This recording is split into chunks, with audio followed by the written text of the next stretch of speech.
හම්සා රලියල්ලාහු අන්හු ඉස්ලාම් ආගමට හැරීම.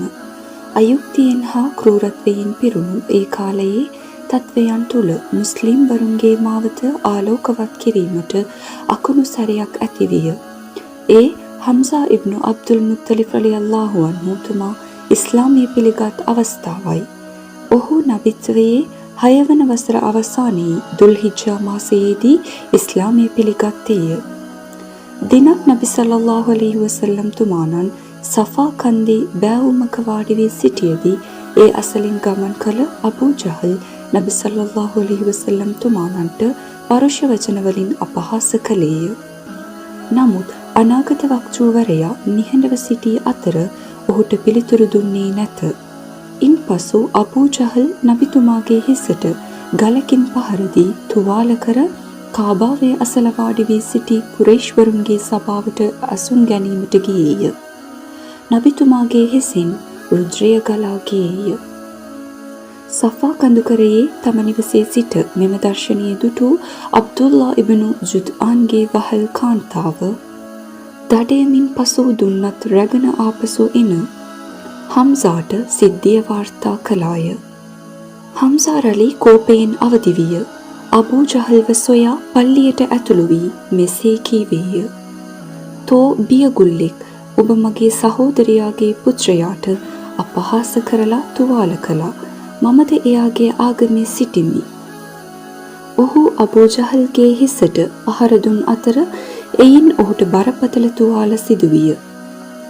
හම්සා රලි මුලින්ම ඉස්ලාමය පිළිගත්තේ තම පවුලේ ආදරණීය සමාජයකට සිදු වූ නින්දාව දරාගත නොහැකිව කෝපයෙනි. පසුව අල්ලාහ්ගේ කරුණාවෙන් ඔහු ඉස්ලාමය තේරුම්ගෙන ඉස්ලාමය බලගතු බැඳීම් තදින් පිළිපැදීයේය. ඔහු ඉස්ලාමය පිළිගැනීමෙන් පසු මුස්ලිම්වරුන්ගේ කීර්තිය තවත් වැඩි විය. උමර් රලියල්ලාහු අන්හු ඉස්ලාමය පිළිගැනීම. අයුක්තිය සහ පීඩාවන් මුස්ලිම්වරුන් වටා පැතිර ගිය කාලයක උමර්ගේ ඉස්ලාම් පිළිගැනීම ඔවුන්ගේ වේදනාවට මඟ පැන්වීමක් සහ අකුණු සැරයක් විය. මේ අකුණු සැර කලින් එකට වඩා බොහෝ ගුණයකින් දීප්තිමත්ව දැල්වුණි. ඒ උමර් ඉබ්නු අබ්දුල් ඛත්තාබ් ඉස්ලාමය පිළිගත් නිසාය.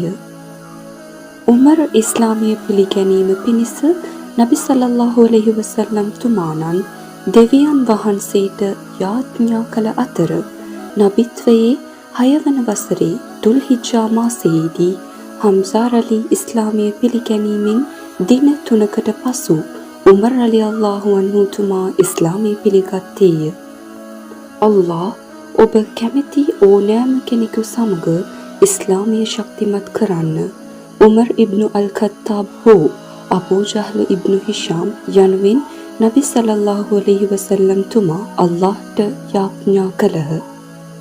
ඉබ්නු මස්ඌද් අනස් ඉබ්නු උමර් රලියල්ලාහු අන්හු වාර්තා කළේ ඔවුන්ගෙන් අල්ලාහ්ට වඩාත්ම ආදරණීය උමර් බවයි. උමර් රලි හොඳ ශක්තියකින් හා තේජාන්විත ස්වභාවයකින් යුක්ත විය. ඔහු නිසා මුස්ලිම්වරු දිගු කලක් විවිධ කරදරවලට හා අසංඥාත දුෂ්කරතාවන්ට මුහුණ දුන්හ. කෙසේ වෙතත් විවිධ හැඟීම් රැසක ගැටුමක් ඔහු තුල දිගටම පැවතුණි. එක් රාත්‍රියක උමර්ට තම නිවසින් පිටත නිදා ගැනීමට සිදු වුණි.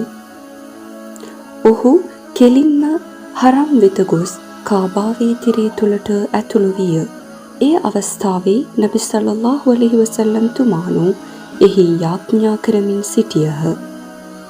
යාඥාවේ අතරතුර නබි සල්ලල්ලාහු අලයිහි වසල්ලම් තුමාණන් සූරා අල්-හාක්කා පාරායනය කරමින් සිටියදී පාරායනයට සවන් දුන්හ.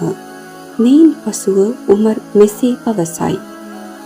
මම නබි සල්ලල්ලාහු අලයිහි වසල්ලම් තුමාණන් පාරායනය කරන ආකාරය අසා සිටියෙමි. එහිදී මම මටම මෙසේ කියා ගතිමි.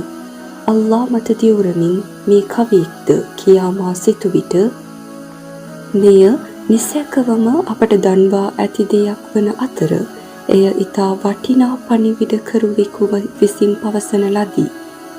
මෙය කවියෙකුගේ වචනයක් නොවේ. කෙසේ වෙතත් ඔබ මෙය ඊතා ස්වල්පයක් විශ්වාස කළේය. අල් කුර්ආන් නබි සල්ලල්ලාහු අලයිහි වසල්ලම් තුමාණන් පාරායනය කළහ. එය වතාවේ මා මේ පුද්ගලයා පේන කියෙන්නෙක් වෙයිද කියා මා සිතු විට මෙය දෛවඥයෙකුගේ වචනයක් නොවන අතර මෙයින් ඔබට ලැබෙන්නේ ඊතා සුළු හොඳ උපදෙස් පමණි. අල් කුර්ආන් නබි සල්ලල්ලාහු අලයිහි වසල්ලම් තුමාණන් මෙසේ පාරායනය කළේය.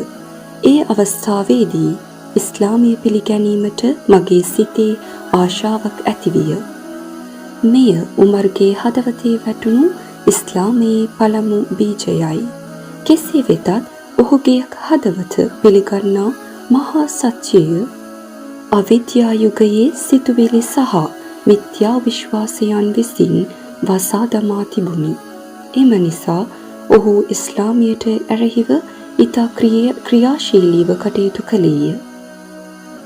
නබි සල්ලල්ලාහු අලයිහි වසල්ලම් තුමාණන් කෙරෙහි ඔහුට ඇති වූ දැඩි කෝපය නිසා ඔහු තම කඩුව අතටගෙන නබිතුමාගේ කතාව අවසන් කිරීම උදෙසා පිටව ගියේය.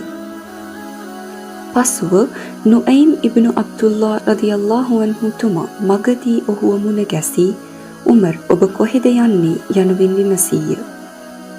ඔහු මම මුහම්මද් තුමාව මරන්න යනවා යයි පැවසීය. ඉන්පසු නුඇයිම් මුහම්මද් තුමාව මරා දමා හාෂිම් සහ ජුහ්රහ් යන ගෝත්‍ර දෙකින් බියෙන් තොරව පැන යන්නේ කෙසේදයි තර්ජනය කළේය. උමර් ඔහුට මෙසේ පැවසීය.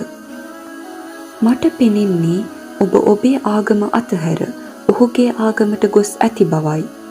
මම ඔබට පුදුම දෙයක් කියන්නද කියා නුඇයිම් ඇසුවේය.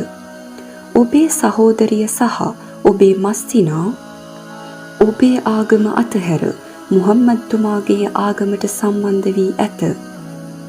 එසේ පැවසීමෙන් පසු උමර් ඔවුන්ට දඩුවම් කිරීමේ අදහසින් ඔවුන් දෙසට දිව ගියේය. ඒ අවස්ථාවේදී කබ්බාබ් රලි උමර්ගේ සහෝදරියටම සහ ඇගේ සැමියාට තම පොතේ තාහා වලින් ආරම්භ වන පරිච්ඡේදයේ පද උගන්වමින් සිටියේය. එය ඇසූ උමර් තම සහෝදරිය සහ ඇගේ සැමියා කෙරෙහි කෝපයට පත්වී ඔවුන්ට පහර දුන්නේය. කෝපයට පත් උමර්ගේ සහෝදරිය ඔබේ ආගම හැර වෙනත් දෙයක සත්‍යයක් තිබුණත් ඔබ එය පිළිගත යුතු නැද්ද යයි පැවසුවාය. නැමැදීමට සුදුසු අල්ලාහ් හැර වෙනත් දෙවියෙකු නොමැත. මුහම්මද් සල්ලල්ලාහු අලයිහි වසල්ලම් තුමාණන් අල්ලාහ්ගේ දූතයා බව මම සාක්ෂි දෙමි. ඇය හඬ නගා කීවාය. තම කෝපයෙන් කිසිදු බලපෑමක් සිදු වූ බවදුටු උමර් කලකිරීමට පත්විය. ඔහු තම සහෝදරියට කල ලේ වැහිරෙන තුවාලිය දැකීමෙන් කම්පනයට හා ලැජ්ජාවට පත්විය. ඔබ ළඟ තියෙන මේ පොත මට දෙන්න, මට ඒක කියවන්න ඕනේ ඔහු කිව්වේය. ඔහුගේ සහෝදරිය එය ඔහුට දීමට අකමැති වූ අතර ඔබ අපවිත්‍රයි. නැගිට ස්නානය කර පැමිණෙන්න කියා පැවසුවාය. ස්නානය කිරීමෙන් පසු ශුද්ධ වූ ග්‍රන්ථය ඔහු අතේ තබාගෙන බිස්මිල්ලාහිර් රහ්මානිර් රහීම් කියා පාරායනා කළේය. අහු මොනතරම් පිරිසුදු නාමයන්ද කියමින් ඔහු තාහායෙන් පටන්ගෙන 14 වෙනි පදයෙන් අවසන් වන තෙක් පරිච්ඡේදය දිගටම කියවා පසුව කොතරම් ලස්සන වචනයද මොනතරම් මිහිරි පදද යනුවෙන් ඇසුවේය. මට මුහම්මද් පෙන්වන්න කියා ඔහු ඇසුවේය.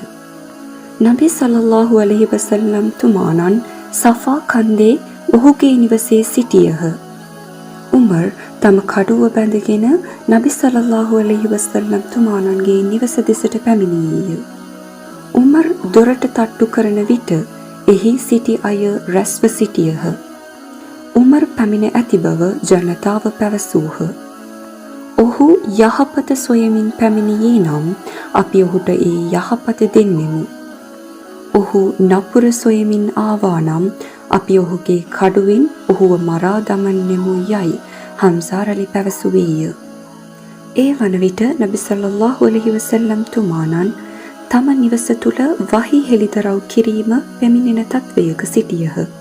ටික වේලාවකට පසු නබි සල්ලල්ලාහු අලයිහි වසල්ලම් තුමාණන් උමර් රලිතුමාණන් හමු වී ඔහුගේ කමිසයෙන් සහ කඩුවෙන් සොලවා "ඕ උමර්, ඔබ නොමග යාමෙන් ඉවත් නොවන්නේද?"